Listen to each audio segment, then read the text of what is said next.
Good morning, dear students. Yesterday we studied 4 short questions. प्रिय छात्रों, कल हमने 4 क्वेश्चंस पढ़े थे. And today I am going to teach you next 4 short questions. और आज मैं आपको उसके आगे के 4 short questions पढ़ाने के लिए जा रहा हूँ. So let us revise first the last 4 questions of yesterday. चलिए सबसे पहले हम कल जो 4 क्वेश्चंस किए थे उनका रिवीजन करते हैं, उसके बाद आगे की ओर बढ़ते हैं.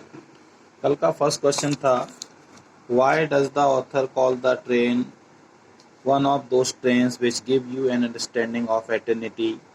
लेखक रेलगाड़ी को रेलगाड़ियों में से एक क्यों कहता है जो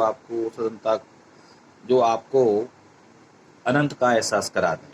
आंसर था, लेखक रेलगाड़ी को उन रेलगाड़ियों में से एक कहता है जो आपको अनंत का एहसास करा दें, क्योंकि यह रेलगाड़ी बहुत धीरे धीरे चल रही थी. यह सभी स्टेशनों पर रुका करती थी. यह छोटी सी दूरी को तय करने में भी बहुत समय लेती थी और ऐसा प्रतीत होता था जैसे कि मानो यह अपने गंतव्य स्थान पर, अपने स्टेशन पर कभी नहीं पहुंचेगी.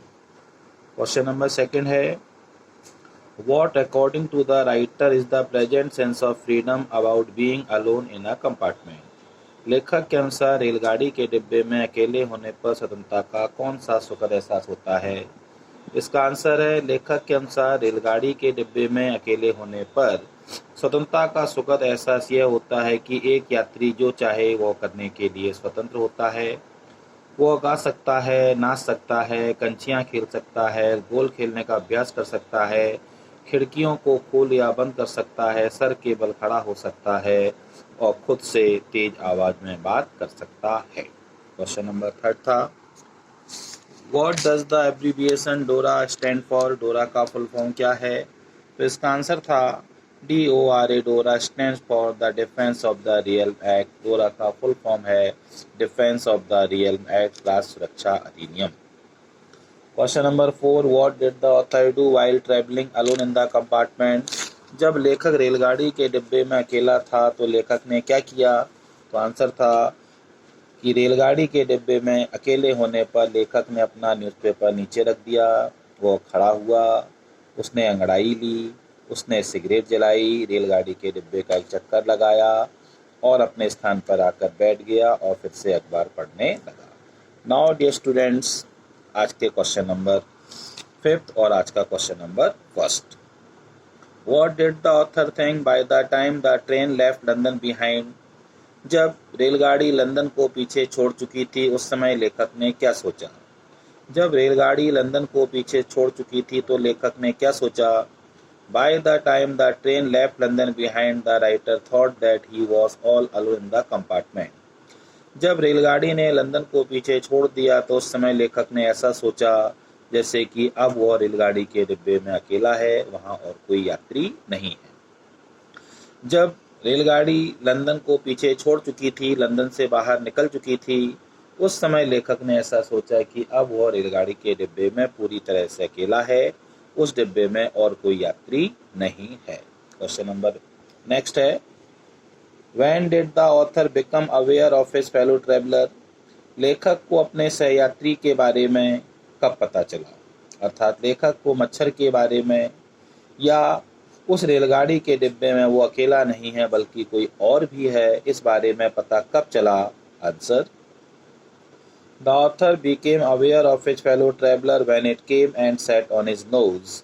लेखक को अपने सहयात्री के बारे में अर्थात मच्छर के बारे में तब पता चला जब मच्छर आया और आकर उसकी नाक पर बैठ गया. लेखक को अपने सहयात्री के बारे में तब पता चला जब वो आया और आकर उसकी नाक पर बैठ गया. तब लेखक को एहसास हुआ कि वो रेलगाड़ी के डिब्बे में अकेला नहीं है, रेलगाड़ी के डिब्बे में कोई और भी है. Question number 7, What did the author do when the fellow traveler came and sat on his nose? जब मच्छर आया और आकर लेखक की नाक पर बैठ गया तो लेखक ने क्या किया. जब सहयात्री आया अर्थात जब मच्छर आया और आकर लेखक की नाक पर बैठ गया तो लेखक ने क्या किया. आंसर,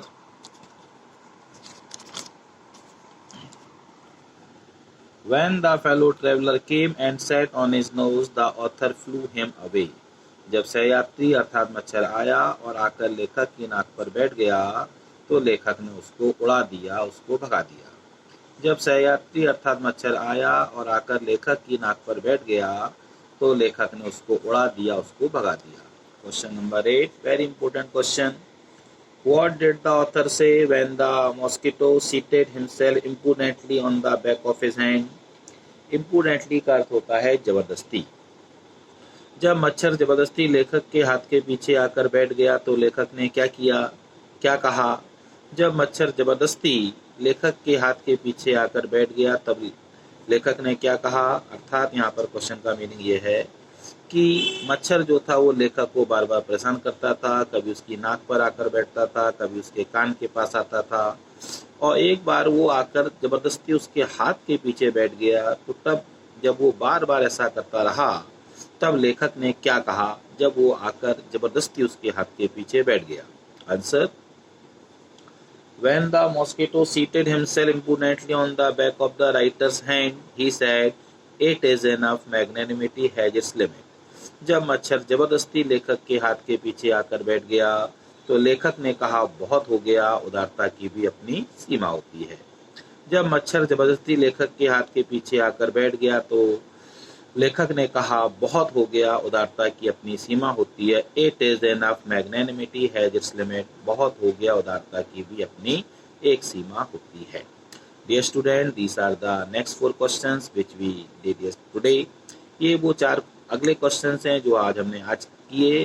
कुल मिलाकर हमारे 8 शॉर्ट क्वेश्चंस हो गए हैं।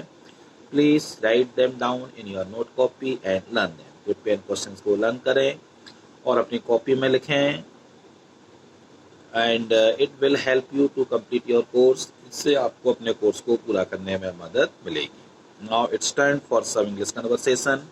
तो अब जो थोड़ा सा समय बचा हुआ है वो इंग्लिश कन्वर्सेशन के लिए है। Now let us start today's English conversation. Dear students, today's topic is चेतावनी, संकेत मीन्स सिग्नल्स, वार्निंग। आज का हमारा टॉपिक है चेतावनी, संकेत अर्थात सिग्नल्स और वार्निंग। ओके, जब कोई भी कोई गलत काम करता है या सही काम नहीं करता है तो हम उसको किस प्रकार से वार्न करते हैं, अवेयर करते हैं, उसको सिग्नल देते हैं। ऐसे ही सेंटेंसेस के बारे में आज हम पढ़ेंगे। सेंटेंस नंबर फर्स्ट, धीरे चलिए, ड्राइव स्लोली। धीरे चलिए, ड्राइव स्लोली।